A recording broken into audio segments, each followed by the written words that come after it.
ဒီကနေ့မှာတော့ကျမ်းမာရေးအတွက်အင်မတန်ကောင်းမွန်တဲ့ဘူးဒီကိုနှလုံးယောဂကြောက်ကပ်ယောဂနဲ့စီကျိုယောဂတွေစားသုံးတင်သလားခွဲစိတ်ကုသမှုခံယူမဲ့သူတွေကိုယ်ဝန်ဆောင်မိခင်တွေအတွက်ကရောရှောင်တင်သလားနောက်ဆုံးဘူးဒီကိုလုံးဝမစားသင့်တဲ့အရေးကြီးဆုံးအချက်ကဘာလဲဒီမေခွန်းတွေရဲ့အဖြေကိုဒီဗီဒီယိုထဲမှာအသေးစိတ်ပြောပြပေးသွားမှာဖြစ်လို့လိုက်ရင် comment လေးတွေပေးထားပြီးအဆုံးထိကြည့်ရှုပေးကြပါအောင်ခင်ဗျာဘူးဒီကိုရှိုးရှိုးရှင်းရှင်းဟင်းခါချက်စားရတာလူတိုင်းနီးပါးကြိုက်နေတတ်ကြပါတယ်ဒါပေမဲ့ဘူးဒီကိုတစ်တစ်နဲ့ပမာဏထက်ပိုစားမယ်ဒါမှမဟုတ်ကိုယ်မှရှိနေတဲ့ကျမ်းမာရေးအခြေအနေတချို့နဲ့ပေါင်းစပ်မိမယ်ဆိုရင်တော့မမျှော်လင့်တဲ့ဆိုးကျိုးတွေကြုံရနိုင်ပါတယ်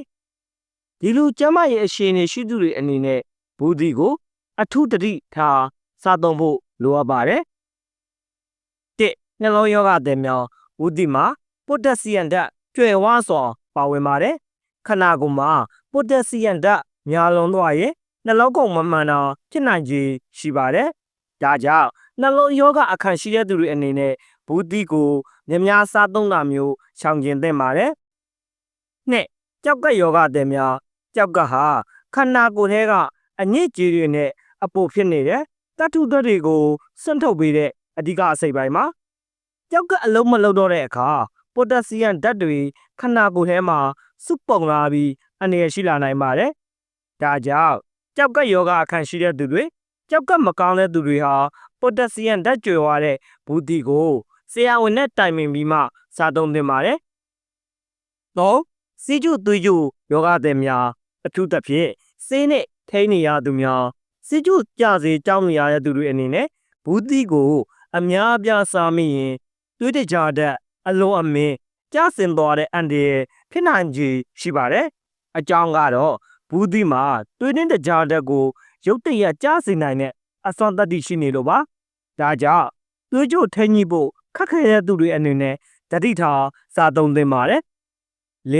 ခွဲစိတ်ကုသမှုခံယူမဲ့သူများခွဲစိတ်ကုသမှုမတိုင်ခင်အနည်းဆုံး2 ပတ်လောက်ကြိုတင်ပြီးဘူးဒီစားသုံးတာကိုရထားသင့်ပါတယ်။ဘူးဒီမှာပါတဲ့ဓာတ်ပေါင်းတချို့ဟာသွေးပေါင်ခြင်းကိုကျစေနိုင်တယ်လို့တွေးတိတ်အောင်ကူညီတဲ့ဖြစ်စဉ်ကိုလည်းအနှောက်အယှက်ဖြစ်စေနိုင်လို့ပါ။၅ကိုယ်ဝန်ဆောင်အမျိုးသမီးတွေအထူးသဖြင့်ပထမ3လကိုယ်ဝန်ဆောင်ကာလဥပိုင်းမှာကိုယ်ခအားစနစ်နဲ့ဟော်မုန်းအပြောင်းအလဲတွေကြောင့်ဇီဝရုပ်ဖြစ်ပျက်မှုတွေအားနည်းနေတတ်ပါတယ်။ဒီရဲ့ချိန်မှာဘူးဒီရဲ့အေးဆက်တဲ့တဘာဝကြောင့်ဝမ်းပြတ်ဝမ်းလျှောဖြစ်တာဘိုက်အောက်တာမျိုးတွေဖြစ်စေနိုင်ပြီးကိုယ်ဝန်ဆောင်မိခင်အတွက်မတတ်မသာဖြစ်စေနိုင်ပါတယ်။၆အစာရှိစနစ်အားနည်းသူများဘူးဒီဟာအစာကြီးလွယ်တဲ့ဆိုပေမဲ့တချို့သူတွေမှာတော့လေထိုးလေအောက်ဖြစ်စေနိုင်ပါတယ်။အထူးသဖြင့် IBS လို့ခေါ်တဲ့ဥလန်းချောင်းယောဂဆူရှိတဲ့သူတွေမှာပိုပြီးခံစားရနိုင်ပါတယ်။ဒါကြောင့်အစာရှိစနစ်အားနည်းတဲ့သူတွေအစာရင်အရှင်ပေါက်လွယ်တဲ့သူတွေအနေနဲ့ဘူးဒီကိုအများကြီးမစားခင်မှာသတိထားပါခွန်ပန်းနာရင်ချက်ရှိတဲ့သူတွေဘူးဒီရဲ့အင်းများတဲ့တဘာဝကရွှဲတက်လိုက်ကိုပို့ပြီးခဲစေတတ်ပါတယ်ပန်းနာရင်ချက်ယောဂသည်တွေမှာအသက်ရှူလမ်းကြောင်းကရွှဲတက်လိုက်တွေနဲ့ပိတ်ဆို့နေတဲ့ရာဘူးဒီစားမိရင်ရွှဲပုတ်ခဲပြီးအသက်ရှူရပိုခက်ခဲစေနိုင်တဲ့အတွက်သတိထားစေချင်ပါတယ်ရှစ်ဝမ်ပြတ်ဝမ်လျှောဖြစ်နေသူများတိုင်းရင်းစေပညာအရဘူးဒီဟာ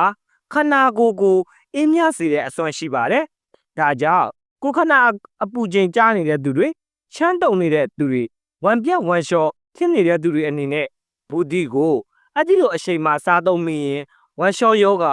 ပိုဆိုးသွားစေနိုင်ပါတယ်။ကိုသွေးအားနဲ့ယောဂသည်များဘူးဒီမှာ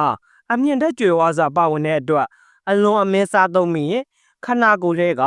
တန်တက်ဆောက်ယူမှုကိုအနှဲငယ်ဟန့်တားနိုင်ပါတယ်။ဒါကြောင့်သွေးအားနဲ့ယောဂခံစားနေရပြီးတန်တက်အားသေးတွေတောက်တုံနေရတဲ့သူတွေအနေနဲ့ဘူးဒီကိုအလွန်အမင်းမစားမိအောင်တတိထားသင့်ပါတယ်။10နောက်ဆုံးနဲ့အရေးကြီးဆုံးအချက်ဘူးဒီခါနေပြီဆိုရင်တော့ဘတ်တူပဲဖြစ်ဖြစ်လုံးဝမစားသင့်တော့ပါဘူး။ဘူးဒီခါရခြင်းဟာ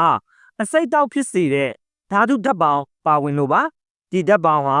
ပြုတ်အန်ခြင်းဝိုင်းလျှောခြင်းဘိုင်းအောက်ဘိုင်းနာခြင်းတို့ကိုဖြစ်စေနိုင်ပါတယ် ဒီတော့ဘူးသီးဟာ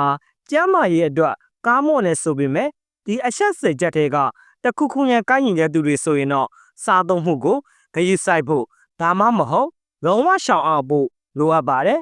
။ဒါဆိုရင်တော့ဘူးသီးရဲ့ကောင်းကျိုးဆိုးကျိုးနဲ့ဘသူတွေတတိထားစားသုံးသင့်လဲဆိုတာသိသွားပြီလို့ထင်ပါတယ်။ကျမ်းမာရေးနဲ့ညီညွတ်အောင်စားသုံးနိုင်ကြပါစေလို့ဆုတောင်းမိလိုက်ပါတယ်။နောက်လာမယ့်ဗီဒီယိုတွေမှာအတွက်လည်းစောင့်မျှော်ကြည့်ရှုပေးကြပါအောင်ခင်ဗျာ။အားလုံးကိုကျေးဇူးတင်ပါတယ်